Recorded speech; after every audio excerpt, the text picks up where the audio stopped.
ভার্বের চ্যাপ্টার অনেক কদিন লাগবে, তাই আমরা হয়তো ভার্বের সাথে সাথে প্যারালালি আর একটা চ্যাপ্টার ধরবো।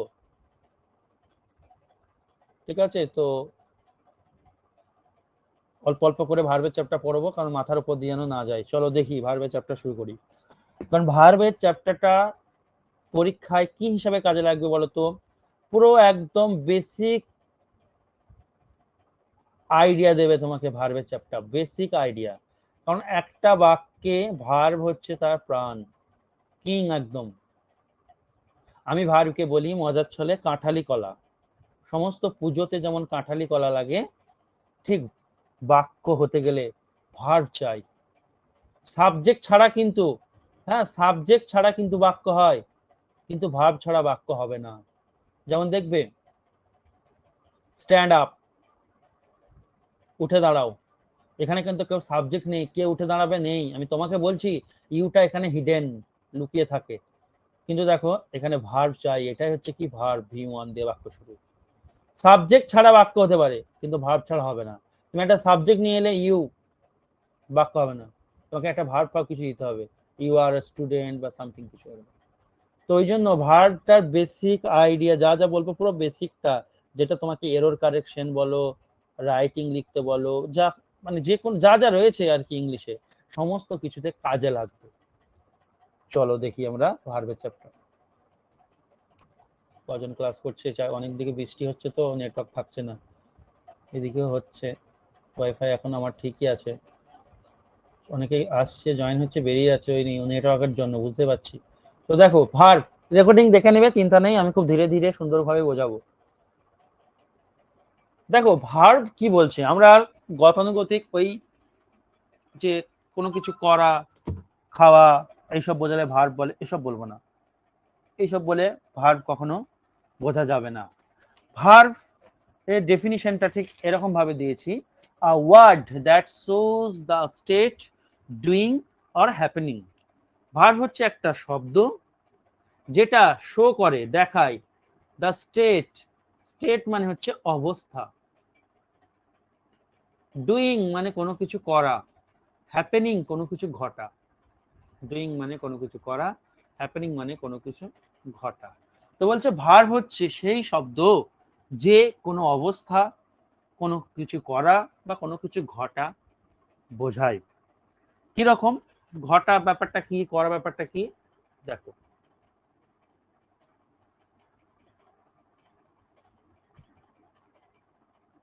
এই যদি ভার্ব হয়, তো আমি প্রথমেই বলেছি ভার্ব হচ্ছে কি করবে না, আমি প্রথমে চল ডুইং আছি, হ্যাঁ ডুইং কোনো কিছু করা বোঝাবে, ডুইং কোনো কিছু করা বোঝাবে। কিরকম উদাহরণ দিই, আচ্ছা এখানে আগে লিখে নিই কালিতে। কোনো কিছু ডুইং হতে পারে, কোনো কিছু হ্যাপেনিং ঘটা হতে পারে, ঘটাকে বোঝায়, অথবা কোনো কিছুর অবস্থাকে বর্ণনা করে। কিরকম, ধরো বললাম হি প্লেজ ফুটবল, ক্রিকেট, সে ক্রিকেট খেলে। তাহলে এই যে এখানে ভার্বকে খেলা করা, তো এটা হচ্ছে কোনো কিছু করা, কাজ করা বোঝাচ্ছে, তাই প্লেটা এখানে ভার্ব। এবার ধরো বলছে কোনো কিছু ঘটা, কিরকম, ইট ইজ রেনিং আউটসাইড, বাইরে বৃষ্টি হচ্ছে। পুরো কিন্তু কনসেপচুয়াল ক্লাস, কিন্তু এখানে ক্র্যাশ কোর্স ট্র্যাশ কোর্স গুলো 2 মাসের হলে এসব করাতাম না, বা করাতে গেলে হতো না। ঠিক আছে, পুরো কনসেপচুয়াল ক্লাস, এই জন্য বেসিক তোমাদেরকে ব্যাচটা নিতে বলেছিলাম বা নিয়েছো তোমরা। ইট ইজ রেনিং আউটসাইড, বাইরে বৃষ্টি হচ্ছে। তো দেখো বৃষ্টিটা কোনো কিছু কাজ নয়, বৃষ্টিটা হচ্ছে হ্যাপেনিং, ঘটছে। বৃষ্টিকে ওপর থেকে উপরওয়ালা বৃষ্টিটা ফেলে দিচ্ছে না, বা তুমি ফেলছো না বা আমি ফেলছি না, বৃষ্টি একটা পরিবেশের একটা ক্রিয়া, সেটা ঘটছে। ইট ইজ রেনিং, তো রেনিংটা ভার্ব, এবং এটা কি বোঝাচ্ছে না কোনো কিছু ঘটা বোঝাচ্ছে। তারপর দেখো স্টেট অবস্থা বোঝায়, কিরকম, হি ইজ আ টিচার, সে একজন শিক্ষক। তাহলে এখানে অবস্থা বোঝাচ্ছে সে কি, তার অবস্থা কি, সে হচ্ছে শিক্ষক একজন। তাহলে এখানে ইজটা অবস্থাটাকে বর্ণনা করছে, আই এম এ ডক্টর, এমটা অবস্থাকে বর্ণনা করছে। তো এরা হচ্ছে ভার্ব, এখানে রেনিংটা ঘটা বোঝাচ্ছে, এটা হচ্ছে ভার্ব। ইজ এখানে কোনো অবস্থা বোঝাচ্ছে, এ হচ্ছে ভার্ব। এটা কি কি ভার্ব না ভার্ব আমি পরে বলবো এগুলো। প্লে হচ্ছে এখানে ভার্ব, কারণ এটা কোনো কিছু করা বোঝাচ্ছে। তা কোনো কিছু করা, কোনো কিছু ঘটা এবং কোনো কিছু অবস্থার বর্ণনা করাকে আমরা কি বলি? ভার্ব বলি। বা যে ওয়ার্ড কোনো কিছু করা, কোনো কিছু ঘটা বা কোনো কিছু অবস্থা বলে তাকে আমরা বলবো ভার্ব বা ক্রিয়া। এই হচ্ছে ভার্বের ডেফিনিশন। আর এখান থেকে এই তিনটে ওয়ার্ডই তোমাকে বলে দেবে, এর বাইরে হতে পারে না, অবস্থা, করা আর ঘটা। এবার দেখো ভার্বের শ্রেণী বিভাগ যদি আমরা করি, দুভাগে ভার্বকে আমি ভাগ করেছি। একটা হচ্ছে বেসিক ভার্বস বা ফাইনাইট ভার্বস। ফাইনাইট ভার্বের বাংলা হচ্ছে সমাপিকা ক্রিয়া। আর একটা হচ্ছে অ্যাডভান্স বা নন ফাইনাইট ভার্ব। তো এই অ্যাডভান্স বা নন ফাইনাইট ভার্বের আমি আলাদাভাবে ক্লাস নেবো, আলাদা ভাগ হবে। আমরা আজকে যেটা আমরা ভাগ করব বা আজ থেকে যেটা শুরু হবে সেটা হচ্ছে বেসিক বা ফাইনাইট ভার্বস গুলো। ঠিক আছে, তো আমরা চলো প্রথমেই দেখে নিই এই বেসিক বা ফাইনাইট ভার্বস কোনগুলো এর আন্ডারে পড়ছে, এদের আবার ভাগ আছে। দেখো স্লাইড দেখো, ফাইনাইট বা বেসিক ভার্বকে দুভাগে ভাগ করা হয়। ঠিক আছে, সেটা কি? দেখো ফাইনাইট ভার্ব কি যদি কেউ জানতে চাও, ফাইনাইট ভার্ব হচ্ছে সমাপিকা ক্রিয়া। তাহলে এর ডেফিনিশন কি না, যে ভার্ব বাক্যের অর্থটাকে সম্পূর্ণ করে, অর্থকে সম্পূর্ণ করে তাকে বলবো সমাপিকা ক্রিয়া। যেমন ধরো বললাম হি ফুটবল, হবে? সে ফুটবল কখনো হবে? হবে না। যখন আমি বলবো হি প্লেজ ফুটবল, তখন কিন্তু বাক্যের অর্থটা সম্পূর্ণ হলো বা বাক্যের গঠনটা সম্পূর্ণ হলো। ঠিক আছে, তো এটাকে আমরা বলবো সমাপিকা ক্রিয়া। এটা কারণ বাক্যের অর্থটাকে সম্পূর্ণ করলো, কমপ্লিট করলো, একে ছাড়া বাক্যের অর্থ হচ্ছিল না। তো এই হচ্ছে কি ফাইনাইট ভার্ব।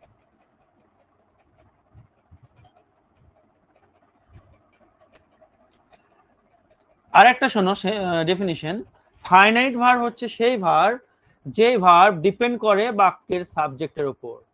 কেন বলছি বলো তো? তার কারণ দেখো, যদি আমি তাহারা খেলা করে লিখতাম তাহলে লিখতাম প্লে, যেহেতু সে খেলা করে বলছি তাই লিখছি প্লেজ। দেখো এখানে প্লে লিখলাম, এখানে প্লেজ লিখলাম, কেন? কারণ হিটা থার্ড পারসন সিঙ্গুলার। তাহলে ফাইনাইট ভার্ব কিন্তু চেঞ্জ হয় বাক্যের সাবজেক্টের পরিবর্তনের সাথে সাথে। হলো? তাহলে এখানে দেখো যখনই দে চলে এলো তখন আমি কি লিখলাম? প্লে লিখলাম। তো ফাইনাইট ভার্ব কিন্তু চেঞ্জ হয় বাক্যের সাবজেক্টের সাথে সাথে, যেটা নন ফাইনাইট কখনো চেঞ্জ হয় না। ওটা পরে বলবো নন ফাইনাইট নিয়ে, এ কিন্তু চেঞ্জ হয় না। তারপরে দেখো ফাইনাইট ভার্বের আরেকটা বৈশিষ্ট্য হচ্ছে ফাইনাইট ভার্ব টেন্সের উপর ডিপেন্ড করে। যেমন বললাম তাহারা, আচ্ছা ফাইনাইট ভার্ব নিয়ে আমি আলাদা করে এখানে লিখিয়ে দিই, নিউ স্লাইড দিয়ে ওর ভাগটা তখন আমি দেখাবো, সুবিধা হবে। তোমরা ওই হেডিং করবে ফাইনাইট ভার্ব দিয়ে আমি যেটা বলছি তো এটা লিখে নেবে এখানে। আমি শুধু সংক্ষেপে লিখছি, তোমরা ডিটেলে লিখে নেবে। বাক্যের সেন্স, সেন্স মানে অর্থ, সম্পন্ন করে। হলো? আর কি? ফাইনাইট ভার্ব ডিপেন্ড করে বাক্যের সাবজেক্ট এবং ভার্বের টেন্সের উপর।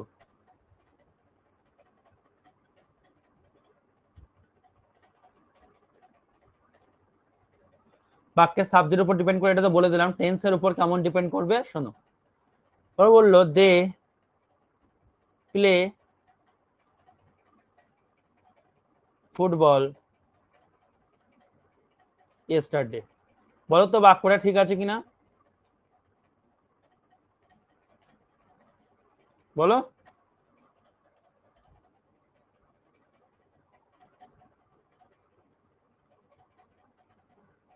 বলো গো। স্যার আর হবে একটা। এই আর কোথা থেকে পাচ্ছ গো? ভার্ব আছে তো, দে প্লে ফুটবল ইয়েস্টারডে, তারা গতকাল ফুটবল খেলেছিল, এটা বলতে পারছো না? 10 জন আছো এখানে। স্যার ইয়েস হবে প্লিজ। প্লেস কি করে হয়? এই প্রশ্নের উত্তরটা দিতে পারছো না? স্যার কি বলতে হবে? বাক্যটা ঠিক আছে কিনা বলতে হবে। Plate plate. হ্যাঁ স্যার ডে প্লেড হবে, বলো। হ্যাঁ হ্যাঁ। ইয়েস্টারডে আছে গতকাল, গতকাল মানে কাজ কমপ্লিট, পাস্ট টেন্স, তা প্লেটা কি হবে? প্লেড। তাহলে আমি কিন্তু ফাইনাইট ভার্বটাকে চেঞ্জ করতে হলো আমাকে, কারণ এখানে ক্রিয়ার কালের উপর ডিপেন্ড করছে ক্রিয়াটা কখন হয়েছে, তাই না? গতকাল হয়েছে, তাই আমাকে ভি2 লাগাতে হলো। তাহলে ফাইনাইট ভার্ব হচ্ছে সেই ভার্ব যে ভার্ব ডিপেন্ড করছে বাক্যের সাবজেক্ট কি হয়েছে, ফার্স্ট পারসন না সেকেন্ড পারসন না থার্ড পারসন সেই রকমের পর, আর ডিপেন্ড করছে না কোনো ভার্বের টেন্সের উপর, কোন টেন্স সেটার উপর ডিপেন্ড করছে, দিয়ে আমাকে চেঞ্জ করতে হচ্ছে, যেটা নন ফাইনাইটের ক্ষেত্রে হয় না। যেমন দেখো বলেই দিই, বলছি যখন নন ফাইনাইট একটু টাচ করব,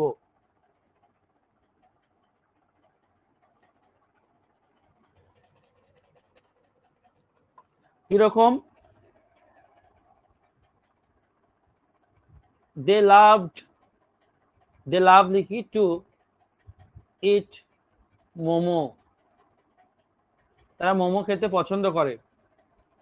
তাহলে এখানে দেখো মেন ভার্ব কি? লাভ, কারণ মেন ভার্ব ছাড়া বাক্য, দেখো এখানে মেন ভার্ব বা ফাইনাইট ভার্ব বলবো যাকে, একে বলছে ফাইনাইট ভার্ব। কেন? কারণ এটা ছাড়া বাক্যর অর্থ সম্পূর্ণ হবে না। তুমি লাভটাকে তুলে দাও, দেখো দে টু ইট মোমো হবে, হবে না। কিন্তু এখানে আরো একটা ভার্ব আছে, টু ইট, শুধু ইট বললে হবে না, টু ইট, এইটা হচ্ছে আরেকটা ভার্ব, ঠিক আছে? ইট মানে খাওয়া, এটার সাথে আগে টু লেগে গেছে। তো এখানে দেখো এইটাকে যদি আমি তুলে দিই তাহলেও বাক্যটা হবে, মানে এটার উপর বাক্যের অর্থটা ডিপেন্ড করছে না। দে লাভ মোমো হচ্ছে না? হচ্ছে।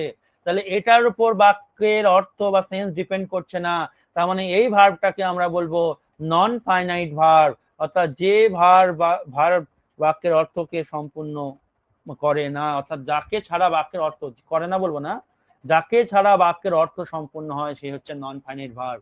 এই নন ফাইনাইট ভার্বের আবার তিনখানা ভাগ আছে, পার্টিসিপেল, জিরান্ড, আর একটা হচ্ছে ইনফিনিটিভ, যেটা এটা ইনফিনিটিভের মধ্যে পড়ছে। 2+v1 কে ইনফিনিটিভ বলা হয়। এগুলো এখানে আমি লিখতে হবে না তোমাদেরকে আমি আবার আমি এই ক্লাসেই হবে, ফাইনাইট শেষ হয়ে গেলে নন ফাইনাইট ভাগ দেখাবো, ঠিক আছে? তো এটা হচ্ছে নন ফাইনাইট ভার্ব। তো এখানে দেখো, এখানে যদি আমি বলো, নন ফাইনাইট ভার্ব মানে যে ভার্বের প্রয়োজন লাগে না, তাই বললেন তো?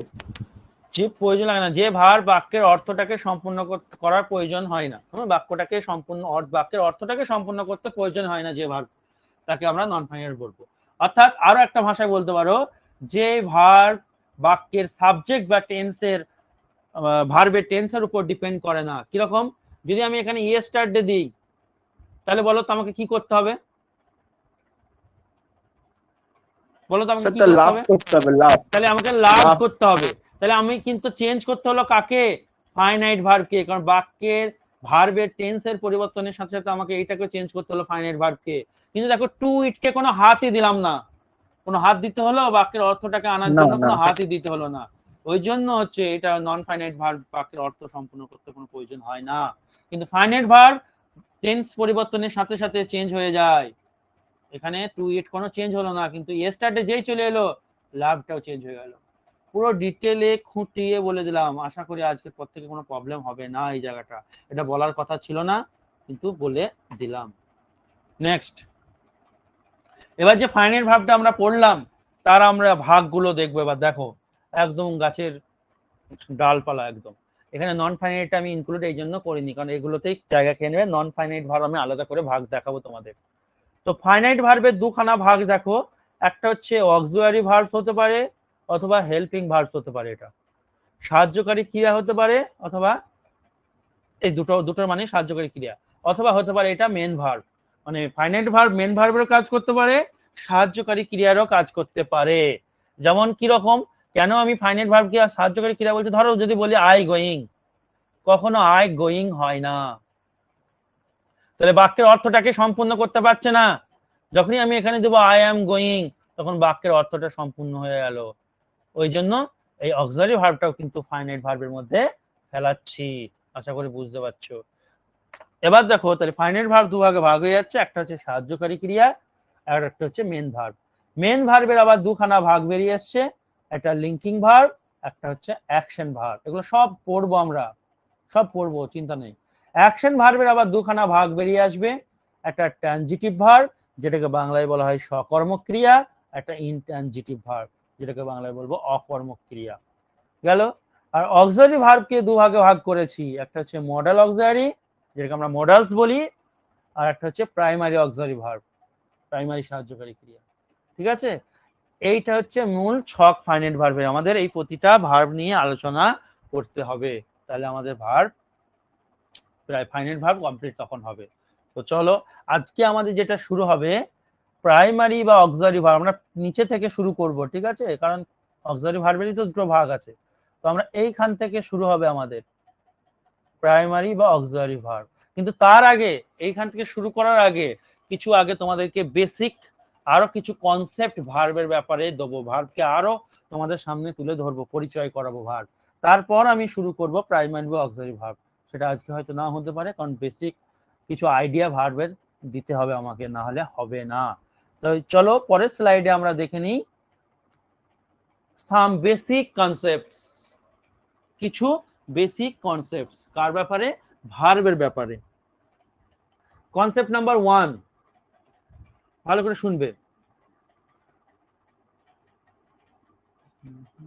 এটা করি। তো দেখো কনসেপ্ট নাম্বার 1 বলছে একটি বাক্যে মিনিমাম একটা ভার্ব থাকবেই, যেটা তোমাদের বলছিলাম। ভার্ব হচ্ছে কাঁঠালি কলা, কাঁঠালি কলা ছাড়া যেমন পুজো হয় না, ঠিক সেরকম ভার্ব ছাড়া বাক্য হবে না। তো একটা বাক্যে মিনিমাম ভার্ব একটা থাকতেই হবে। ম্যাক্সিমাম কটা থাকবে ভার্ব? 4টে। স্যার কেমন করে একটু দেখান, শোনো এবার। কনসেপ্ট 1-এ আমি এটাকেই দেখাবো, ফাঁকা স্লাইডে আমি লিখবো, শোনো এবার।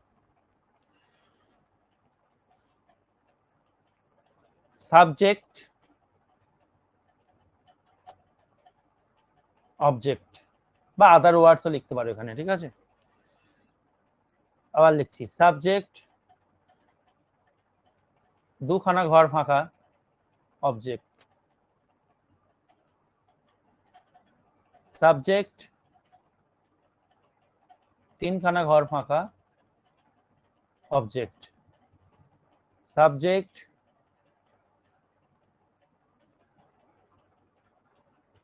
অবজেক্ট। এই যে ফাঁকা ঘরগুলোই বসাতে হবে ভার্বকে। যদি কখনো এরকম কেস দেখো সাবজেক্ট ভার্ব অবজেক্ট আছে, তাহলে এই ভার্বটা মেন ভার্ব ছাড়া কোনো বাক্য তো হবেই না। এই ভার্বটাকে আমরা কি বলবো? Main verb, MV.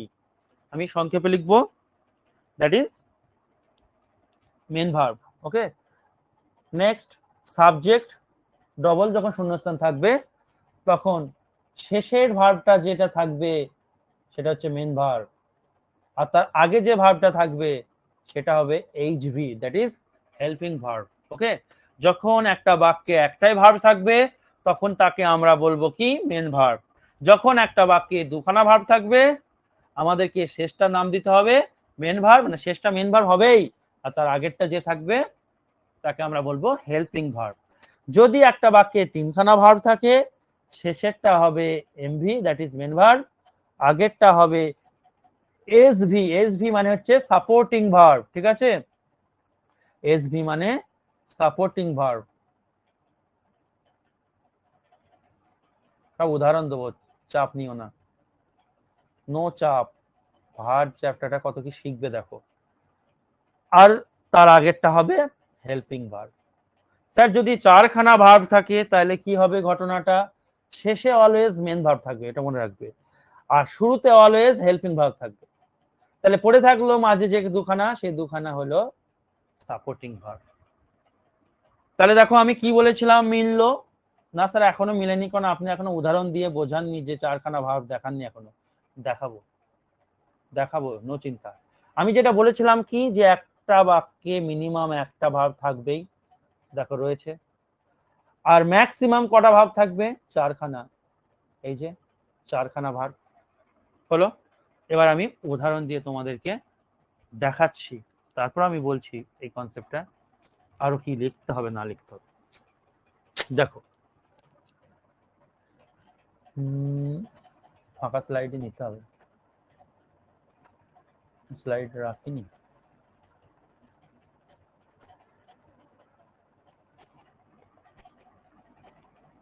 দেখো দে 1 নম্বর উদাহরণ, প্লে ক্রিকেট এভরি, আচ্ছা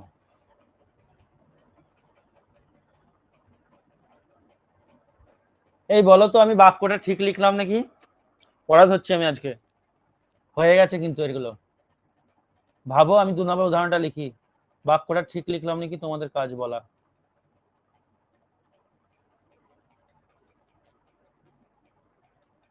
দেখি তোমরা রিভাইজ করছো কিনা। কম্পিটিটিভ এক্সামের মূল প্রবলেম কি হচ্ছে জানো তো? চাকরি পাওয়ার কোনো সমস্যা তোমার ক্ষেত্রে প্রযোজ্য, আমার ক্ষেত্রে প্রযোজ্য, যে সমস্যাগুলো কেন তো কোনো আমরা কারোর কথা শুনি না। ঠিক আছে, ওই হবে হচ্ছে যখন পরীক্ষার রেজাল্ট বেরোবে তখন দেখা যাবে। আমাদের কাছে ইম্পর্টেন্ট হয়ে ওঠে বাইরেকার জগৎটা, এটা স্বাভাবিক, এটা মানুষের নেচার। তোমার ক্ষেত্রে, আমার ক্ষেত্রে, সবার ক্ষেত্রে বাইরের খারাপ জিনিস অ্যাট্রাক্ট করবে। কিরকম? বিয়ে, হেনা তেনা, মোবাইল, হ্যাঁ, ঘুরতে যাওয়া, সামার ভ্যাকেশন কাটানো, এই সবকে 1 বছর যদি ঈদ না কাটায়, 1 বছর যদি পুজো না কাটায়, তাহলে মনে হয় যেন সব সব জীবন শেষ হয়ে যাবে, এরকম ব্যাপার। তো আমাদেরকে খারাপ জিনিসটাকে আকৃষ্ট করে বলে এরকম হচ্ছে ব্যাপার। তো আমরা পড়াটাকে একদিন করি না, একদিন ঘুরে বেরোবো, সেটা কিন্তু আমাদের কাছে ইম্পর্টেন্ট, প্রায়োরিটি দিক ঘুরে বেড়ানোটাকে, ওই কারণে প্রবলেমটা হয়। ঘুরে বেড়ানোটাকে অপশনাল করতে হবে, আর পড়াটাকে করতে হবে, বিশেষ করে ইংলিশ যাদের বেসিক আইডিয়া নেই তাদেরকে আমি বলবো ইংলিশ এখন পড়ে চলো, কন্টিনিউয়াসলি পড়ে চলো, প্রতিদিন আধা ঘন্টা করে অন্তত, বেশি নয়।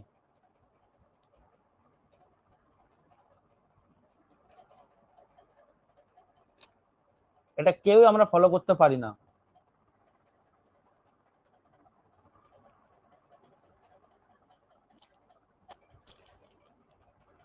বলো কোথায় ভুল আছে, একের উদাহরণটা।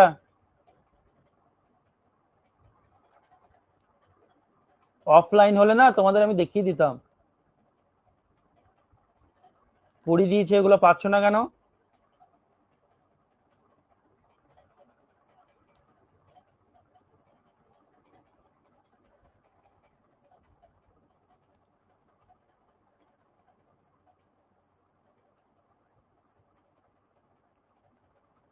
এখানে আরো একটা কোয়েশ্চেন অ্যারাইজ করলো 4 নম্বরে, টেন্সের চ্যাপ্টার একটা কোয়েশ্চেন অ্যারাইজ করলো।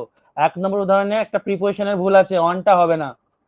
আমি উত্তর বলে দিলাম, কিন্তু কেন হবে না বলতে পারবে?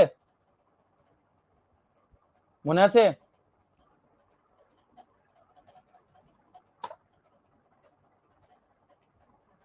অনেকে পারবে কিন্তু। স্যার স্যার শুধু শুধু সানডে থাকলে হতো, ওয়ান হ্যাঁ, এভরি আছে তার আগে, ওই জন্য হবে না। হ্যাঁ, এবার ওই জন্য নিশ্চয় কারণ আছে, এভরি আছে বলে তো নয়, নিশ্চয় কোনো কারণ আছে, কারণটা চাই আমার উত্তর। অনেকে পারবে, হয়তো মনে পড়ে গেছে, কিন্তু অনলাইনে লজ্জা করছে বলতে। দেখো সানডেটা আগে শুধু সানডে থাকলে অন হতো, সানডেটা হচ্ছে নাউন, যখনই তার আগে এভরি চলে এলো, এই গোটাটা এভরি সানডে, এই গোটাটায় অ্যাডভার্বের কাজ করছে। অ্যাডভার্বের আগে কখনো তোমার প্রিপোজিশন আসবে না, এই জন্য অনটা দেবো না, এইটাই হচ্ছে ব্যাখ্যা। যাই হোক, এখন আমি আর এটা প্রিপোজিশন চ্যাপ্টার পড়াবার সময় নয়, বলে দিলাম, পড়া ধরলাম, কিন্তু কেউ বললে না, পারলেও বললে না। চলো, they play cricket every Sunday, তারা প্রতি রবিবার ক্রিকেট খেলে। দেখো এই বাক্যে কটা ভার্ব আছে? একটা, প্লে, তাহলে এটা কে? Main verb. তারপর দেখো দে আর প্লেইং ক্রিকেট নাও, এই বাক্যে কটা ভার্ব আছে? দুটো, একটা আর, একটা প্লেইং। আমি বলেছি যখন দুখানা ভার্ব থাকবে, শেষেরটা হবে মেন ভার্ব, আগেরটা হবে হেল্পিং ভার্ব, আরটা হচ্ছে সাহায্যকারী ক্রিয়া বা হেল্পিং ভার্ব বা অক্সিলারি ভার্ব। ওকে, এই বাক্যে দেখো 3খানা ভার্ব আছে, 3খানা ভার্ব থাকলে শেষেরটা হবে মেন ভার্ব, প্রথমটা হবে হেল্পিং ভার্ব, মাঝেরটা কে হয়ে যাবে? Supporting verb.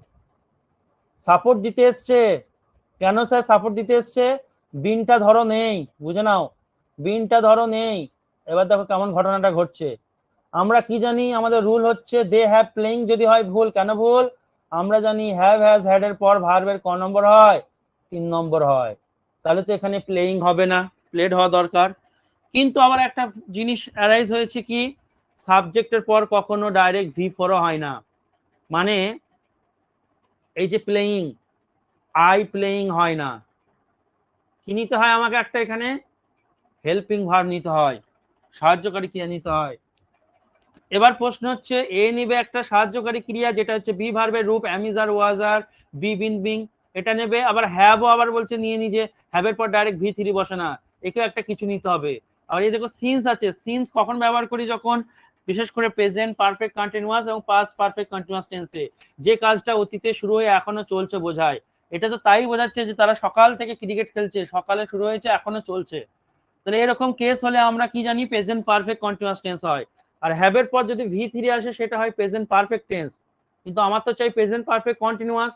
আর প্রেজেন্ট পারফেক্ট কন্টিনিউয়াস মানেই হচ্ছে ভার্বের কন্টিনিউয়াস মানে ভার্বের 4 নম্বর। তাই দেখো ভার্বের 4 নম্বর বসেছে। ভার্বের 4 নম্বর আবার একা একই বসে না, একটা বি ভার্বের প্রয়োজন হয়। আর হ্যাভ হ্যাজ তার পাশে বি ভার্ব নেয় কি? বিন নেয়। তাই দেখো একেও সাপোর্ট করছে বিন, একেও সাপোর্ট করছে, এই জন্য এর নাম হচ্ছে সাপোর্টিং ভার্ব। ঠিক আছে? কারোর মনে প্রশ্ন থাকলে আমি বলে দিলাম, না হলে মাথা থেকে বের করে দাও, মাথায় রাখবে মাঝে সাপোর্টিং ভার্বই থাকে। একেও সাপোর্ট করছে, ওকেও সাপোর্ট করছে। ভার্বের আইএনজি হওয়ার জন্য বি ভার্বের প্রয়োজন, তাই বি ভার্ব হিসেবে কাজ করছে বিন এখানে। আবার এদিকে হ্যাভের পর V3 হয়, তাহলে বি ভার্বের 3 নম্বর ফর্ম আমাদের মনে পড়ছে, am is are 1 number, was were 2 number, আর বি ওয়াজ ওয়ারের 3 নম্বর কি? বিন। তো এখানে 3 নম্বরেরও কাজ করছে। তাহলে সাপোর্ট করছে দুই দিকে দুটো ভার্বকে, সেই জন্য এর নাম হচ্ছে সাপোর্টিং ভার্ব। নেক্সট চলো বাদ দাও। এই দেখো একটা ভার্ব, এই দেখো একটা ভার্ব, এই দেখো একটা ভার্ব, এই দেখো একটা ভার্ব। একটা বাক্যে ম্যাক্সিমাম 4টে ভার্ব থাকে, এর বাইরে ভার্ব থাকতে পারে না। তখন কি করব? লাস্টের ভার্বটা হয় মেন ভার্ব, প্রথম ভার্বটা সবসময় কি হবে? হেল্পিং ভার্ব, মাঝের দুখানা ভার্বকে কি করে দেবো? Supporting verb. ওই রকম ভাবে এই দেখো হেল্প করছে V4 কে বিন, আর এদিকে হ্যাভ কে হেল্প করছে। আর উইল তো জানো মডাল, মডাল বসেছে। এই হচ্ছে কাহিনী। তাহলে আমি আজকে একটা জিনিস মনে করতে পারলাম, দেখো এইখান থেকে পরীক্ষায় হয়তো প্রশ্ন দেবে না, ঠিক আছে, কিন্তু তোমার বেসিকটা শক্ত হলো। একটা বাক্যে একটা মিনিমাম একটা ভাব থাকবে, অথবা ম্যাক্সিমাম 4টে ভাব থাকবে। কি বোঝা গেল না গেল না, কিছু শিখলে কি শিখলে না, ফিডব্যাক দাও, তারপর আমি এগিয়ে যাচ্ছি। হ্যাঁ স্যার। ওকে, বেশ। কনসেপ্ট 1টা কোথায় গেল? এই যে এখানটায়। তাহলে একটি বাক্যে মিনিমাম একটা ভাব থাকবে এবং ম্যাক্সিমাম 4টে। এবার কনসেপ্ট 2 কি বলছে দেখো। কনসেপ্ট 2 বলছে, আচ্ছা আর একটা জিনিস বলার আছে। এই যে এগুলো হচ্ছে ভার্বের পরিবার, ফ্যামিলি অফ ভার্ব। কোনগুলো? এই যে যেগুলো লাল কালিতে লিখেছি, মেন ভার্ব, হেল্পিং ভার্ব, এই যে এই গোটা এগুলো হচ্ছে কি? এরা হচ্ছে ভার্বের পরিবার। ঠিক আছে? এবার একটা জিনিস লিখে দিই আমি, সেটা হচ্ছে ভার্বের পরিবারের মাঝে, আচ্ছা এটাকে কনসেপ্ট 3 করে বলে দিই, নাহলে কনসেপ্ট 2 হলো, কনসেপ্ট 3 করেছে, এটা কনসেপ্ট 2 তো দেওয়াই আছে, এখানেই বলে দিই। লিখে নেবে এখানে যে ভার্বের পরিবারের মাঝে অ্যাডভার্ব আসতে পারে। কিরকম অ্যাডভার্ব? কোনগুলো? আমি কিছু অ্যাডভার্ব লিখছি, যেমন নট, নেভার, অলওয়েজ। একটা করে আমি আলাদা করে করে দিই, হ্যাঁ, এখানে আটবে না, অনেকগুলো আছে, লিখে দিই, নাহলে কিন্তু পরীক্ষায় যদি চলে আসে তখন তোমরা বলবে স্যার একসাথে অনেকগুলো ভার্ব লাগছে যে।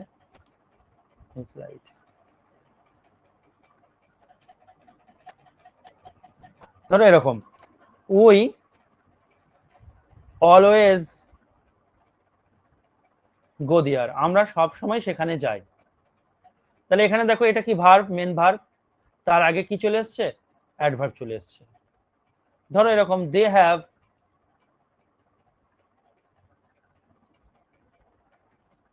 অলওয়েজ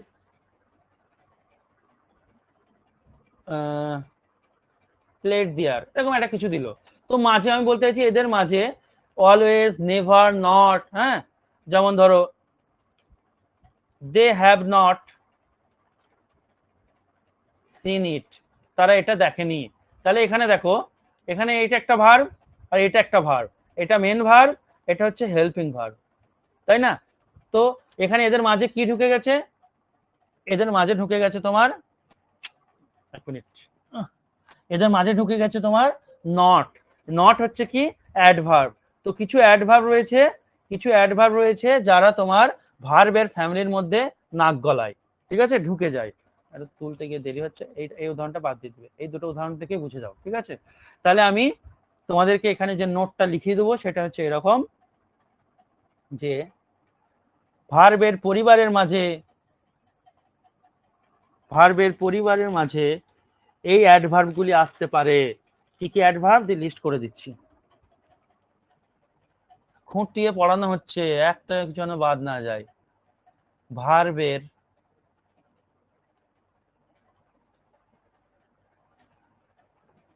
পরিবারের মাঝে এই অ্যাডভার্বগুলি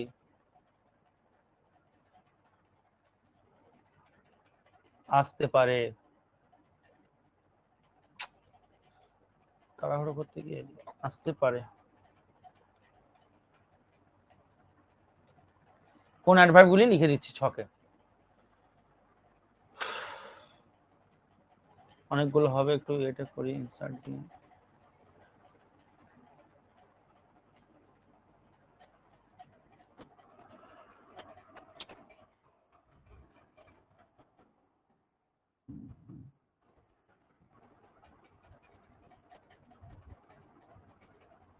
ঠিক আছে, not, never, always, seldom, often, ever, usually, already, hardly, scarcely, barely, rarely, আচ্ছা অলরেডি হয়েছে, নো সুনার, হাউএভার, এটসেট্রা। তো এরা কিন্তু ভার্বের পরিবারের মাঝে, মানে সেই কাবাব মে হাড্ডি আর কি আসতে পারে। তো আমাদেরকে এই জিনিসগুলো খেয়াল রাখতে হবে।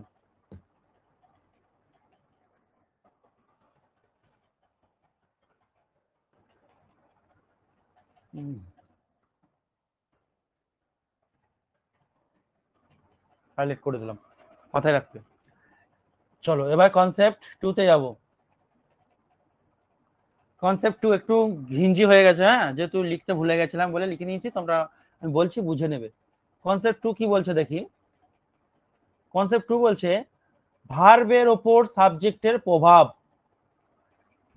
এই আলোচনা একবার হলো, এখানে একটু বলতে হবে আমাকে, ভার্বের উপর সাবজেক্টের প্রভাব রয়েছে। কার উপর প্রভাব রয়েছে, কেমন প্রভাব রয়েছে, সেটা আমরা দুটো পয়েন্টে আলোচনা করব। পয়েন্ট নাম্বার এ, 1 নম্বর পয়েন্টে কি বলছে দেখো, তবেটা কেটে দিই।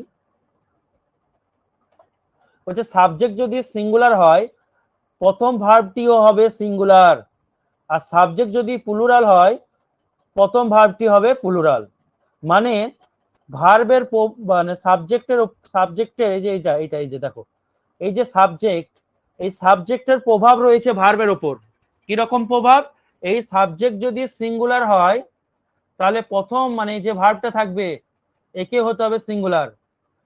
এইখানে দেখো সাবজেক্ট যদি ধরো সিঙ্গুলার, ঠিক আছে, তাহলে কোন ভার্বটা সিঙ্গুলার হবে? প্রথম ভার্বটা, মাথায় রাখবে কিন্তু এটা, শেষ ভার্বটা নয়। সাবজেক্ট ধরো প্লুরাল হয়েছে, তাহলে এখানে যে প্রথম ভার্বটা আছে একে হতে হবে প্লুরাল। কি রকম? উদাহরণ দিয়ে ক্লিয়ার করি।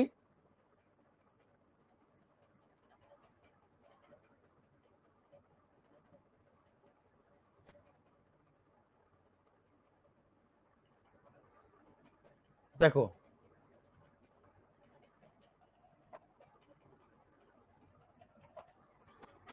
যেমন হি, হি এর পর আমি গো দিতে পারবো না গোজ লিখতে পারবো?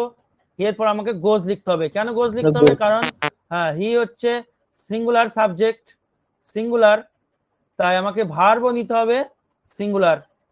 তাহলে ভার্বের উপর প্রভাব কিন্তু সাবজেক্টে রয়েছে। কোন ভার্বটা? না বাক্যের শুরুতে যে ভার্বটা থাকবে, মাথায় রাখবে। তো যেমন দেখো, আই গোয়িং টু স্কুল, তো এখানে আমাকে লিখতে হবে হয় আই অ্যাম কিংবা I was going to school. তাহলে এখানে এই যে প্রভাবটা কার, এখানে আমি আর লিখতে পারবো না, আয়ের পর আর লিখতে পারবো না। তাহলে এখানে দেখো গোয়িং এর উপর কোনো প্রভাব পড়লো না, অর্থাৎ দ্বিতীয় ভার্বটার উপর কোনো সাবজেক্টের প্রভাব পড়লো না। প্রভাব পড়লো কার উপর? প্রথম ভার্বটার উপর। তাই আমাকে অ্যাম করে দিতে হলো, আরটাকে কেটে অ্যাম করতে হলো, প্রথম ভার্বটার উপর প্রভাব পড়লো। ঠিক আছে, একটা পয়েন্ট। 2 নম্বর পয়েন্ট কি বলছে দেখো, 2 নম্বর পয়েন্ট বলছে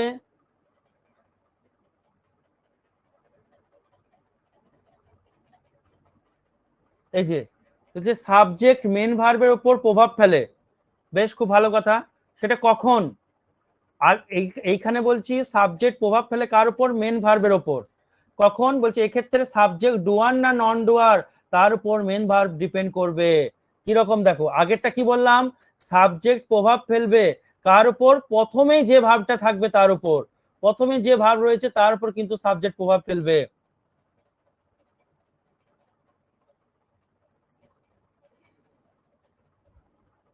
এই যে এইখানে প্রথমে যে থাকছে তার উপর কিন্তু প্রভাব ফেলবে। এবার প্রথমে মেন ভার্বও থাকতে পারে, হেল্পিং ভার্বও থাকতে পারে। এবার 2 নম্বর পয়েন্টে যেটা রয়েছে সেটা হচ্ছে বলছে প্রভাব ফেলবে কার উপর? সাবজেক্ট প্রভাব ফেলবে মেন ভার্বের উপর। কোন ক্ষেত্রে? বলছে যখন সাবজেক্ট ডুয়ার এবং নন ডুয়ারের ব্যাপার থাকবে। যেমন একটা উদাহরণ দিই, যে তোমাদের ক্লিয়ার করি। এখান থেকে ডুয়ার নন ডুয়ার থেকে প্রশ্ন কিন্তু এক্সামে আসে, তো ভালো করে শুনবে। ধরো উদাহরণ দিলাম, Ziaul sir is teaching us, Ziaul sir আমাদেরকে এখন পড়াচ্ছেন। ঠিক আছে, তাহলে এই ক্ষেত্রে দেখো সাবজেক্ট কে? জিয়াউল স্যার। জিয়াউল স্যার কে? ডুয়ার, কাজ করছে যে সে হয় ডুয়ার। এবার দেখো ভার্ব আছে ইজ, ইজ হচ্ছে কি? Helping verb. টিচিংটা হচ্ছে মেন ভার্ব। বাক্যে যখন দুটো ভার্ব থাকে শেষেরটা মেন ভার্ব, আগেরটা হচ্ছে হেল্পিং ভার্ব। তাহলে এখানে দেখো Ziaul sir is teaching us, Ziaul sir আমাদেরকে শেখাচ্ছেন, খুব ভালো কথা। কিন্তু পরে যখন আমরা লিখবো, আর একটা উদাহরণ দিই, যে এরকম we were taught English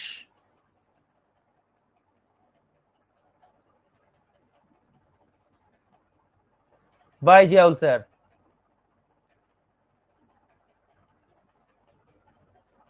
বা এখানে প্রেজেন্ট টেন্স করি, ওখানে ইজ করেছে, এখানে প্রেজেন্ট করি, ভালো লাগবে। We are taught English by Ziaul sir, আমরা ইংলিশ শিখি জিয়াউল স্যারের কাছে। তাই দেখো এক্ষেত্রে উইটা কি? টিচিং কাজটা কে করাচ্ছে? টিচিং কাজটা পড়াচ্ছেন কে? পড়াচ্ছেন হচ্ছে জিয়াউল স্যার। তাহলে এক্ষেত্রে উইটা কিন্তু হচ্ছে কি? উইটা হচ্ছে নন ডুয়ার, বা এরকম ভাবে বাদ দাও, এটাকে থেকে বেস্ট হবে। বেশ, ঠিক আছে, ঠিক আছে, এটাই করি, নাহলে আবার অনেকে বলবে যে কেন চেঞ্জ করলো। তো উই আর টট, এখানে দেখো এই যে শেখা কাজটা, শেখানো কাজটা কে করাচ্ছে? শেখানো কাজটা করাচ্ছে by Ziaul sir, Ziaul sir করাচ্ছেন। আর আমরা কি করছি? আমরা লার্ন করছি, শিখছি, তাই না? তাই এখানে দেখো আগেটাই ছিল টিচিং, এইখানে হয়ে গেল টট। টট হচ্ছে কি? ভার্বের 3 নম্বর, আর টিচিংটা কি ছিল? ভার্বের 4 নম্বর। তাহলে দেখো ইজটা হচ্ছে হেল্পিং ভার্ব, হেল্পিং ভার্বের পর আমার এখানে ভি ফর বসলো, এখানে আটটা কি? আটটা হেল্পিং ভার্ব, আর টটটা হচ্ছে মেন ভার্ব, আর এখানে হেল্পিং ভার্বের পর ভার্বের 3 নম্বর ফর্ম বসলো। তাহলে কিন্তু কি ঘটনা ঘটলো? ঘটনা হচ্ছে সাবজেক্টের উপর কিন্তু, মানে সাবজেক্টটা ডুয়ার না নন ডুয়ার তার উপর কিন্তু ভার্বের প্রভাব পড়ছে। কোন ভার্বটার উপর প্রভাব পড়ছে? মেন ভার্বটার উপর। কারণ দেখো জিয়াউল স্যার এখানে ডুয়ার ছিল বলে ভার্বটা 4 নম্বর ফর্ম করলাম। ঠিক আছে, ধর বলছি রাম খেলা করছে, রাম ইজ, আমাকে লিখতে হবে কি? প্লেয়িং। আর যদি বলা হয় Ram is playing cricket, Ram cricket খেলছে, ঠিক আছে। আর যদি বলা হয় ক্রিকেট রামের দ্বারা খেলা হচ্ছে, তখন কিন্তু আমরা এরকম লিখবো, cricket is played by Ram. তখন আর প্লেয়িং করছি না। কেন প্লেয়িং করছি না? তার কারণ হচ্ছে তার কারণ হচ্ছে এখানে ক্রিকেটটা নন ডুয়ার, নিজে নিজে ক্রিকেট খেলা হয় না। নন ডুয়ার যখন হয় তখন আমরা বি ভার্বের পর বা হেল্পিং ভার্বের পর 3 নম্বর ফর্ম নিই। আর যদি সাবজেক্ট ডুয়ার হয়, দেখো রাম নিজেই ক্রিকেট খেলছে, তাহলে তখন বি ভার্ব বা হেল্পিং ভার্বের পর আমরা 4 নম্বর ফর্ম নিই।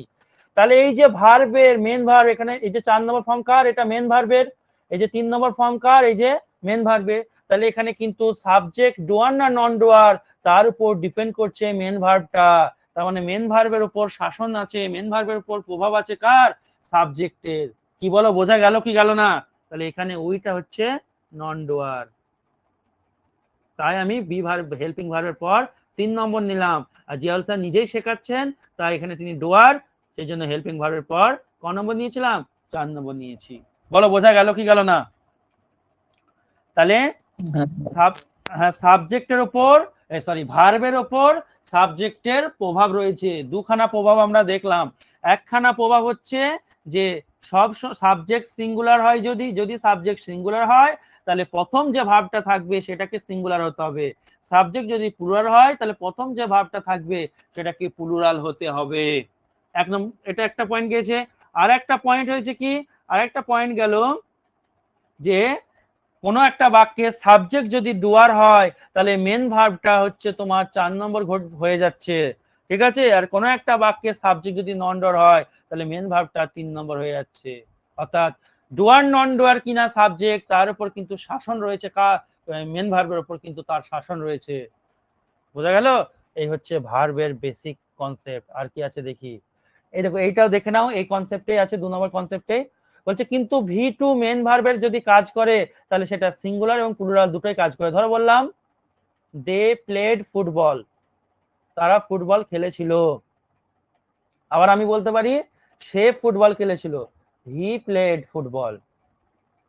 তাহলে এখানে মেন ভার্ব কে, এখানে মেন ভার্ব হচ্ছে প্লেড। মেন ভার্ব কি ক নম্বর ফর্মে আছে, 2 নম্বর ফর্মে আছে। মেন ভার্ব 2 নম্বর ফর্মে আছে, কিন্তু দেখো এখানে দেটা কি, দেটা হচ্ছে 3rd পারসন প্লুরাল, ঠিক আছে, তবুও প্লেড হয়েছে। আর হিটা কি 3rd পারসন সিঙ্গুলার, তবুও প্লেড হয়েছে। তাই বলছে যদি মেন ভার্ব কখনো V2 যদি মেন ভার্বের কাজ করে বা মেন ভার্বের জায়গায় যদি কখনো ভার্বের 2 নম্বর ফর্ম আসে তাহলে সে সিঙ্গুলার বসলো সাবজেক্ট না প্লুরাল বসলো তার কোনো পরোয়া করে না। অর্থাৎ তোমার বলতে পারো এক কথায় যে ভার্বের 2 নম্বর ফর্ম যে সে বোথ সিঙ্গুলারেরও কাজ করে প্লুরালেরও কাজ করে, তাই সাবজেক্ট যেই আসুক না কেন সে কিন্তু কোনো চেঞ্জ হবে না, এটাই বললো। তো ভার্বের কিন্তু এই বেসিক কনসেপ্ট গুলো থেকে বড় বড় এরর কারেকশন, সাবজেক্ট ভাবে সরি হ্যাঁ সাবজেক্ট এগ্রিমেন্ট বলো কিংবা ওই সেন্টেন্স ইমপ্রুভমেন্ট বলো, কম্প্রিহেনশন বলো, সব কিন্তু হয়ে যাবে। এই হচ্ছে ভার্বের চ্যাপ্টার, এই জিনিসগুলো আমাদেরকে মাথায় রাখতে হবে। এবার শোনো,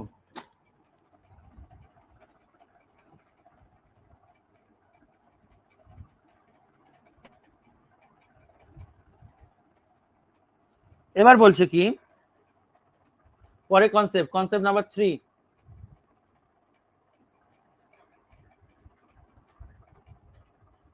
সব ধীরে ধীরে খাতায় তুলবে এবং এই এই যে কদিন ভার্বে চ্যাপ্টার চলবে মানে ভার্বে চ্যাপ্টারটা প্রতিদিন একবার করে রিভিশন দেবে, রিডিং পড়বে, বুঝবে, তা নাহলে কিন্তু মাথার উপর দিয়ে চলে যাবে বলে দিলাম। কারণ প্রথমবার যে জিনিসটা শিখবে সেই জিনিসটা মাথায় সাবকনসিয়াস মাইন্ডে গাঁথতে কিন্তু একটু দেরি হবে, তবে যেভাবে বলে দিচ্ছি গেঁথে যাবে আশা করছি। আমি মনে করি অনেকে আছো এখানে যারা এই ভার্ব এইভাবে প্রথমবার পড়ছো, সুতরাং তাই একবার একটু যতদিন ভার্বে চ্যাপ্টার চলবে রিভিশনও কিন্তু ততদিন বাড়িতে চালাও, 10 মিনিট হোক 15 মিনিট হোক 20 মিনিট হোক রিডিং পড়বে শুধু ভার্ব চ্যাপ্টারটা। কনসেপ্ট 3 কি বলছে দেখো, মোডালস ধরবো যখন বলবো আমরা জানি তাও বলি can could may might shall should, এগুলো হচ্ছে মোডালস হ্যাড, আর কিছু আছে সেমি মোডালস, সেগুলো কি সব পড়বো আমরা, চিন্তা নেই। আর কি এবং ডু ডাজ ডিড এরা, আর কি হ্যাভ ভার্ব যারা অর্থাৎ হ্যাভ, হ্যাজ, হ্যাড, আর কি আচ্ছা এখানে এবং না দিয়ে কমা দিয়ে দিই, modals semi modals comma do does did have has had, আর কি ইজ এম আর,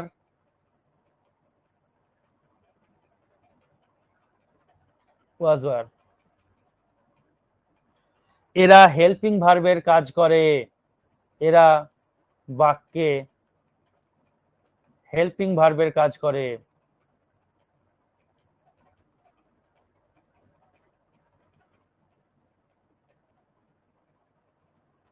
ঠিক আছে, এরাই কিন্তু, এর বাইরে কেউ নেই, এরাই সবসময় বাক্যে হেল্পিং ভার্বের কাজ করবে যদি প্রয়োজন হয়।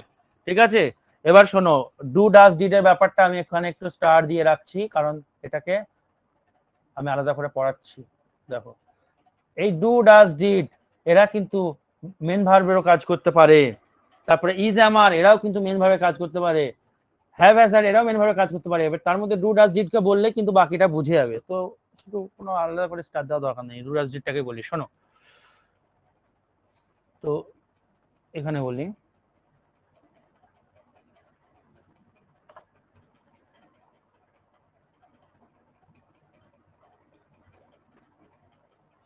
বলছে পয়েন্ট করে লিখে নেবে সুন্দর করে, ডু ডাজ ডিড বাক্যে হেল্পিং ভার্বের কাজ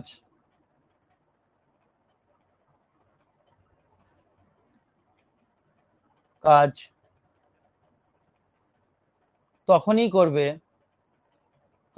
করবে যখন বাক্যটি নাবাচক কিংবা প্রশ্নবোধক হবে বা প্রশ্নবাচক হবে। আবার বলছি, ডু ডাজ ডিড বাক্যে তখনই হেল্পিং ভার্বের কাজ করবে যখন বাক্যটি নাবাচক কিংবা প্রশ্নবোধক বা প্রশ্নবাচক হবে, তাছাড়া করবে না। যেমন দেখো, আই ডিড ইট, এই বাক্যে কিন্তু ডু হেল্পিং ভার্ব নয়, কারণ এই বাক্যে দেখো কোনো নাবাচকের কাজ, নাবাচক নয় বাক্যটি, এবং বাক্যটি প্রশ্নবাচকও নয়। এই বাক্যে একটাই ভার্ব আছে ডিড, তার মানে এই বাক্যে একটাই ভার্ব আছে, এই হচ্ছে কি main verb. I do it, same case, I do it, এই বাক্যটা নাবাচকও নয় প্রশ্নবোধকও নয়, তার মানে এই বাক্যে ডু কি একটাই ভার্ব, আবার মেন ভার্বের কাজ করছে। তাহলে এবার এরা হেল্পিং ভার্বের কাজ কখন করে আমি উদাহরণ দিয়ে এবার দেখাচ্ছি। ধরো বললাম হি প্লেজ ক্রিকেট, আর এটা বলছি, তাহলে সে ক্রিকেট খেলে, এটা কিন্তু নাবাচক বাক্য নয়, এটা তাহলে মেন ভার্বের কাজ করছে এ, তার মানে এখানে প্লেসটা হচ্ছে মেন ভার্ব হলো। কিন্তু যখনই আমি বলবো সে ক্রিকেট খেলে না, তাহলে কি শোনো, এই মেন ভার্ব একটাই ভার্ব আছে, যখনই বলবো সে ক্রিকেট খেলে না, তখন কিন্তু আমি যদি এরকম লিখি হি প্লেজ নট ক্রিকেট, অনেকে করে, এখন অনেকে করে, পড়াই তো দেখি 12 ছেলে মেয়েরাও এখনো এরকম করে, বেসিক যারা জানে না তারা কি করবে, এই বাক্যটা হতে পারে না। কেন হতে পারে না? আমরা জানি, টেন্সের চ্যাপ্টারে পড়েছি, যখনই প্রেজেন্ট ইনডেফিনিট টেন্স হয় বা পাস্ট ইনডেফিনিট টেন্স হয়, মানে ওটা বাদ দাও, যখনই কোনো বাক্য নাবাচক বা প্রশ্নবাচক হয়, তখন আমার একটা হেল্পিং ভার্বের প্রয়োজন হয়। আর বাক্যটি যদি প্রেজেন্ট ইনডেফিনিট হয় বা পাস্ট ইনডেফিনিট হয়, তখন আমার হেল্পিং ভার্ব হিসেবে প্রয়োজন হয় ডু, ডাজ আর ডিড কে। টেন্সের চ্যাপ্টারে বহুবার বলেছি, আবারও বলছি, নাবাচক বা প্রশ্নবাচক বাক্যের ক্ষেত্রে হেল্পিং ভার্ব লাগবেই, নাবাচক বা প্রশ্নবাচক বাক্যে হেল্পিং ভার্ব লাগবেই। যদি বাক্যটা আবার টেন্স এ টেন্সে হয়, প্রেজেন্ট ইনডেফিনিট টেন্সে হয় আর পাস্ট ইনডেফিনিট টেন্সে হয়, তাহলে কিন্তু আমাকে হেল্পিং ভার্ব হিসেবে ডু, ডাজ, ডিড কে আনতে হবে। দেখো, বাক্যটা সিম্পল প্রেজেন্ট টেন্স, কারণ এটা V1 এ আছে, এই যে এই বাক্যটা সে ক্রিকেট খেলে, এটা হচ্ছে সিম্পল প্রেজেন্ট টেন্সে আছে।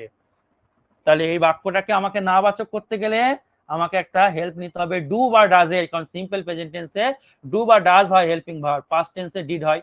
তাহলে সে ক্রিকেট খেলে না, ইংরেজি আমি কি লিখবো, হি ডাজ হবে, যেহেতু third person singular, not play cricket.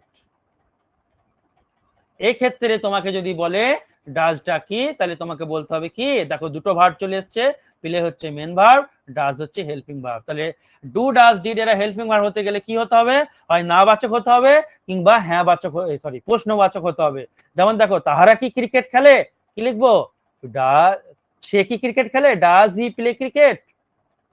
তাহলে দেখো বাক্যটি প্রশ্নবাচক, তাই আমাকে একটা হেল্পিং ভার্ব নিতে হলো, যেহেতু সিম্পল প্রেজেন্ট টেন্সে রয়েছে বাক্যটি, তাই আমাকে হেল্পিং ভার্ব ডাজ নিতে হলো। তাহলে ডাজ হচ্ছে হেল্পিং ভার্ব, প্লে হচ্ছে মেন ভার্ব।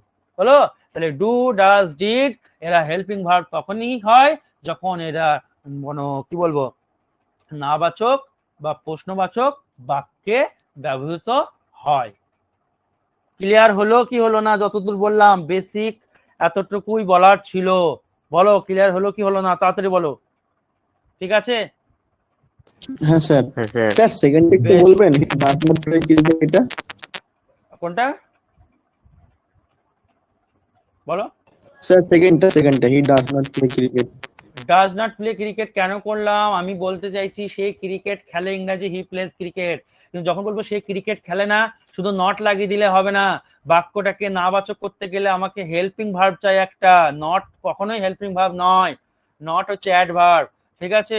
তাহলে আমি তখন কি করব? আমাকে একটা হেল্পিং ভার্ব আনতে হবে। আর প্রেজেন্ট ইনডেফিনাইট টেন্সে এবং পাস্ট ইনডেফিনাইট টেন্সে হেল্পিং ভার্বের প্রয়োজন হয় ডু, ডাজ, ডিড। বলে স্যার অন্য টেন্সে হয় না? অন্য টেন্সে হেল্পিং ভার্ব অলরেডি ওই বাক্যেই থাকে।